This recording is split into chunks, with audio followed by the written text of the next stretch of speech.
இப்பதான் என்னமோ கல்யாணம் ஆன மாதிரி இருக்குது. எங்க வீட்டுக்காரர் என்கிட்ட சிரிச்சு சிரிச்சு பேசுறாரு இப்ப. என்னுடைய ரிலேட்டிவ்ஸ்ல ஒரு மேரிட் பேர் வந்து 10 இயர்ஸ் ஆயிடுச்சு. அவங்களுக்கு கிட்ஸ் இல்ல. ஆ ஆக்சுவலி என்ன பிரச்சனை அப்படின்னு சொன்னா, அவங்களுக்கு வந்து அவங்க ஹஸ்பண்ட் வந்து ஆ சம் ஒலிகோஸ்பெர்ம் பெர்சனாலிட்டி.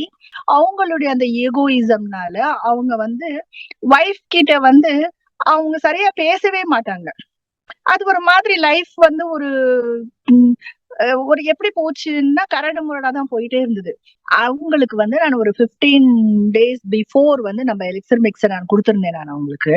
இப்போ அந்த பொண்ணு என்கிட்ட ஒரு நேத்து முந்தா நாள்லாம் ஃபோன் பண்ணி சொல்றா அப்படின்னு சொன்னா, என்ன சொல்றாங்க அப்படின்னு சொன்னா, "ஆ அக்கா எனக்கு வந்து இப்பதான் என்னமோ கல்யாணம் ஆன மாதிரி இருக்குது. எங்க வீட்டுக்காரர் என்கிட்ட சிரிச்சு சிரிச்சு பேசுறாரு இப்ப." அதாவது இந்த ஒரு 15 டேஸ்க்குள்ளரயே ஒரு பேக் முடிக்கிறதுக்குள்ளரயே அவங்களுக்கு வந்து இவ்வளவு சேஞ்சஸ் தெரிஞ்சிருச்சு அவங்களுக்கு அப்படின்னு நம்ம 2 பேருக்குமே. அவங்க ஹஸ்பண்ட் மூலமா இவங்களுக்கு வந்து அந்த லைஃபே மாறி போயிடுச்சு. 15 டேஸ்க்குள்ளரயே. ஏன்னா இவங்களுக்கும் அந்த பீரியட்ஸ்க்கு வர்றதுல இருந்த அந்த பிரச்சனையும் சரியா போயிடுச்சு இவங்களுக்கு.